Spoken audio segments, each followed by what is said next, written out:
Hi, my name's Nathaniel Chow, detective. We have some information that you were a witness at Abraham Lincoln's death. Oh, absolutely. Please come in. Thank Nice to meet you, sir. you. Two. Please have a seat. So to start us off, we have a couple questions for you. Absolutely. What is your name? My name is Matt Johnson. Matt Johnson. Mr. Matt Johnson, how do you know Abraham Lincoln? So, I mean, who really doesn't know Abraham Lincoln? A politician, a lawyer, our 16th president. But personally, I know Abraham Lincoln for being commander in the Union Army. But Abraham Lincoln, he was a great man. But he also took a firm policy against secession. He took a firm policy against slavery. And as we both know, he wrote the Emancipation Proclamation. So I think that prompted him to have many enemies. That's true. So we have a suspect that you might know. Absolutely. John Wilkes Booth. Yeah, so I've actually seen one of Booth's plays before. He was a famous actor. And he was also a strong Confederate supporter, so I feel like he resented Lincoln and the fact that he was abolishing slavery, and so I feel like that was a big thing. And I actually was at the Gettysburg Address, and I also saw John Wilkes Booth at the Gettysburg Address as well.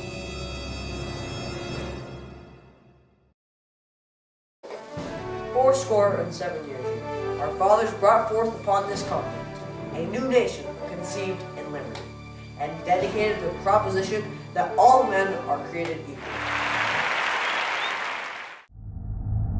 The tyranny of our president, Abraham Lincoln, has been going on for way too long. It is time that we instill a new government of the people. It is time that we end this once and for all.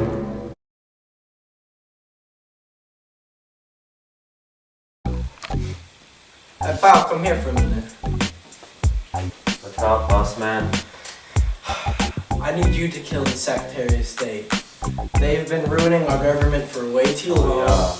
Ruining businesses. He needs to be killed immediately. Right now, boss. You got it for me, Holmes? I got it, man. Hey, George! Come over here. Yo, man. What's up? You heard what I just said to Paul, right?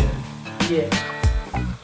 Well, we have a bigger problem. You need to kill Andrew Johnson, Vice President. The Vice President? Yes. You want me to kill the Vice President? Yes. Man, I don't know if I can do that. You have to. It's our only way we can help this corrupt government. Really, man? You think I can do it? I think you can.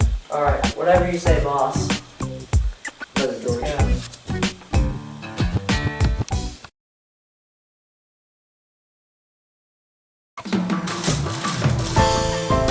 Ew, what is this? Hey, are you William Stewart? Who are you? What are you doing in my house? I'm here because you've been oppressing the South for too long. Get out of my house right now, sir!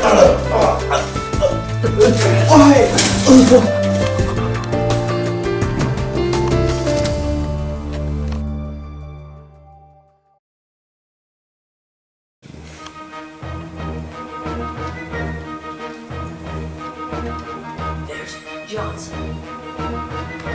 Gonna do it. Gonna do it.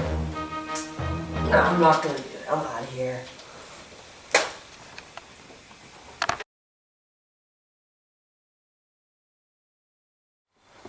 So, you were at Lincoln's assassination?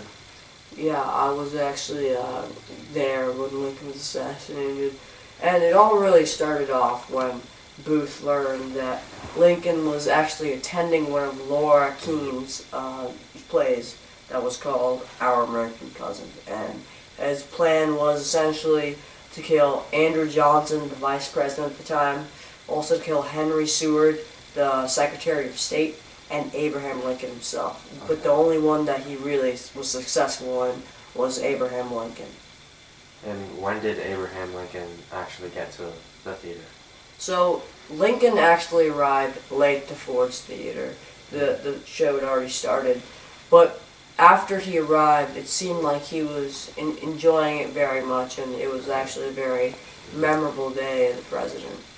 Okay, and where was Lincoln seated in the whole theater, and who was with him? So Lincoln was seated in his own private booth, in his private box, essentially. But the people who were with him was his wife, who was Mary, and then there was also Henry Rathbone, who was a Lincoln, who was a Union general who was with him, and he was acting like his bodyguard, basically. So that's like where he was and like who was with him. Okay. And how did Wilkes Booth actually get in to Lincoln's?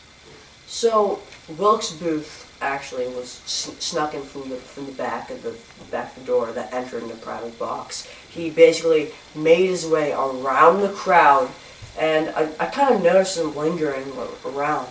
And then he got past the guards and he entered into Lincoln's private box. Oh, okay. Once he was in Lincoln's private box at around 10:15, he actually pulled out his .44 caliber Derringer and he shot Lincoln right in the head. But after he shot Lincoln in the head, Booth wasn't in the clear because that's when Henry Rathbone like rushed right at Wilkes Booth. And so when Rathbone was rushing at Wilkes Booth, Booth pulled out a knife and he actually stabbed Rathbone pretty much to death. So that's basically how it went down. And how did everything play out after Booth killed Lincoln? After Booth killed Lincoln, Booth really had like no escape.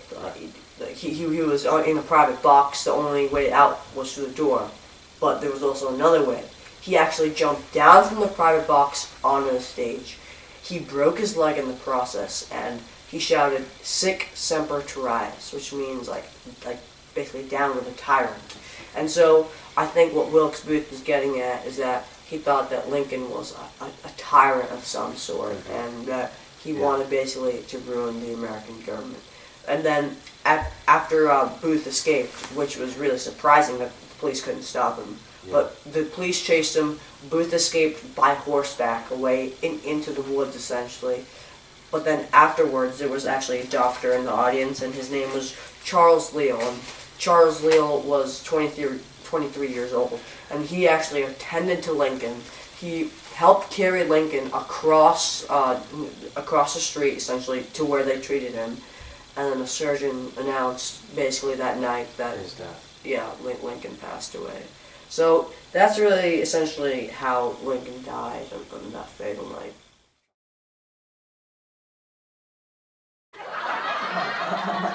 Yeah.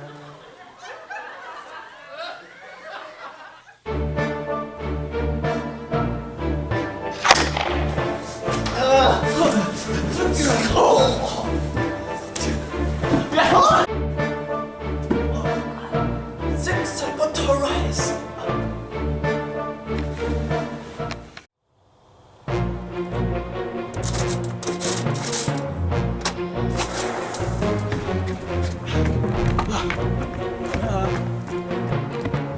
Stop! It's the police! We're the police. So, what were some impacts after Lincoln's death? So, after Lincoln's death, the main impact was on Reconstruction. Reconstruction was the period of time after the Civil War that the North wanted to reintegrate the South and rebuild the Southern governments. And before Lincoln was assassinated, Lincoln actually had a moderate policy on Reconstruction. Lincoln wanted to ease into the South. He wanted to make the South feel like a friend, not a foe. Right. But after Lincoln was assassinated, he wanted to integrate them back in. But after Lincoln was assassinated, just the opposite happened. Andrew Johnson essentially took power, and after the elections of 1866, the North felt like because of Lincoln's assassination, they needed to elect radical leaders who are going to take action against the South. So in the elections of 1866, which essentially led the Congress to be full of Northern radicals, that led Reconstruction policies to basically be excelled, and trying to take kind of a sort of abolitionist take on Reconstruction. Right. And what that did, that made the South feel like like the North wasn't being friendly to them, was actually being a foe. And so that just created further enmity and just sped up the process of Reconstruction and just created further conflict. But this all could have been stopped if Lincoln wasn't assassinated. But that's like one of the biggest impacts of Lincoln being assassinated. So is there like anything else that could happen with, like, say, future assassinations? Actually, I think you're on the right track. I think it's not a precedent for future assassinations because actually Lincoln, on his deathbed, signed basically a bill to create the Secret Service. So because Lincoln was assassinated, the Secret Service is created today, and that's why being the president is such a well-guarded position today. And I also feel like it prepared America for future assassinations like McKinley and like JFK. So it prepared them to kind of stay strong as a nation. And I think that's really like the two major impacts of Lincoln's assassination. Reconstruction, it was basically made worse by the North because Lincoln got assassinated. And the Secret Service was created, and that we were prepared for future assassinations. I think those are two major impacts of that happened during Lincoln's assassination. So are there any known whereabouts about where John Wilkes Booth could be? Actually, I heard from my friend Richard Garrett, he has a farm down by the river, and that Wilkes Booth was actually asked him to stay in his barn. And so, just in case, Garrett actually locked his barn, and so I think you should go check that out like immediately. Like right now? Like right now.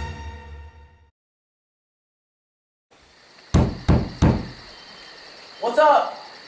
This is Detective Nathaniel Chow. You're surrounded. Give up, Booth!